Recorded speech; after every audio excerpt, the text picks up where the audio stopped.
Smoke की शिद्दत जनूबी एशिया में फिजाई आलूदगी के असल असबाब क्या हैं? पिछले कई सालों से मौसम सरमा के आगाज में स्मोक आती है, मगर इस बार ये कुछ ज्यादा ही शिद्दत इख्तियार कर चुकी थी। तो हमने सोचना शुरू किया कि जनूबी एशिया में हर साल इतनी स्मोक क्यों होती है। इस बारे में कुछ तहकीकात शुरू की तो पता चला कि लोग जो वजूहात बताते हैं, इनका फिजाई आलूदगी पर क्या असर होता है। जब तहकीक की तो पता चला कि जनूबी एशिया में आलूदगी की वजह से कुछ खास अवामिल पैदा हो रहे हैं। कई साल पहले चीन को दुनिया की सबसे ज्यादा आलूदा जगह समझा जाता था, मगर अब जनूबी एशिया ने उसे पीछे छोड़ दिया है और ये दुनिया का सबसे ज्यादा आलूदा खित्ता बन चुका है। 2021 की रिपोर्ट के मुताबिक दुनिया के 50 सबसे ज्यादा आलूदा शहर में 43 शहर पाकिस्तान, भारत और बांग्लादेश में है। ये कोई नई बात नहीं है, लेकिन 2016 के बाद स्मोक की शिद्दत बहुत बढ़ गई है। ये स्मोक अब इतनी शदीद हो गई है कि कुछ मुहक्किकीन ने इसे 5वां मौसम कहा है, जो मानसून के बाद आता है। ये खास तौर पर जनूबी एशिया के कुछ हिस्सों में होता है, जिन्हें इंडो जेनेटिक प्लेन्स कहा जाता है। ये इलाके ज्यादातर ज़राई इलाके हैं और यहाँ की जमीन बहुत जरखेज है, जहाँ ज्यादा लोग बसते हैं और आलूदगी भी ज्यादा होती है। ये जो आलूदगी होती है, इसमें मिट्टी के छोटे जर्रात हवा में उड़कर एरोसोल्स बनते हैं, जो बादलों को अपनी तरफ खींचते हैं। लेकिन मसला ये है कि ये बादल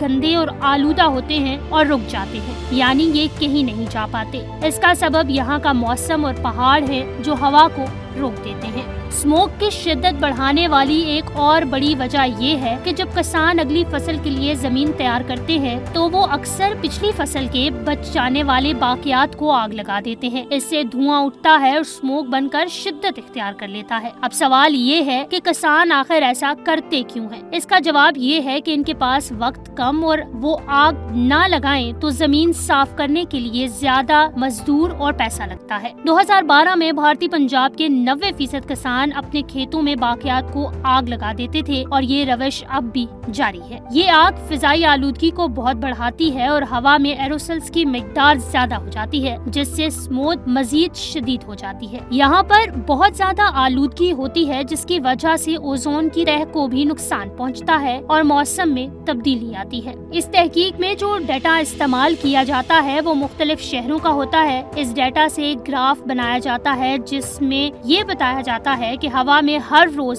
PM 2.5 कितनी मिकदार में मौजूद। 2.5 mm वो बारीक जर्रात हैं जो 2.5 माइक्रो से भी छोटे होते हैं। ये जर्रात इतने छोटे होते हैं कि इन्हें सांस के जरिए आसानी से फेफड़ों में जज्ब किया जा सकता है और ये खून में भी दाखिल हो सकते हैं, जो जनूबी एशिया के शहरों में 2.5 mm की सतह तकरीबन हमेशा ही ज्यादा रहती है। लेकिन मानसून के मौसम के बाद खास तौर पर अक्टूबर से नवंबर तक इन शहरों में अचानक आलूदगी में बहुत इजाफा हो जाता है। ये इजाफा खास तौर पर उस वक्त होता है जब भारतीय पंजाब और पाकिस्तान में फसलों को जलाया जाता है। पाकिस्तान में फसलों को जलाने का वक्त थोड़ा मुख्तलिफ है और इसका असर हवा में आलूदगी पर मुख्तलिफ होता है। 2.5 PM की सतह हमेशा WHO के मेयार से ज्यादा रहती है। तो ऐसा क्यों होता है? इसका जवाब ये है कि पूरे साल के मुकाबले में मानसून के मौसम में हवा की कैफियत बहुत खराब हो जाती है। अब ये वाज़े हो गया है कि हवा में आलूदगी सिर्फ फसलों को जलाने की वजह से नहीं, बल्कि इसमें कई और अवामिल भी शामिल हैं। इनमें सबसे बड़ी वजह इंसानों की सरगर्मियां हैं, जिनसे आलूदगी पैदा होती है, जैसे गाड़ियों से निकलने वाला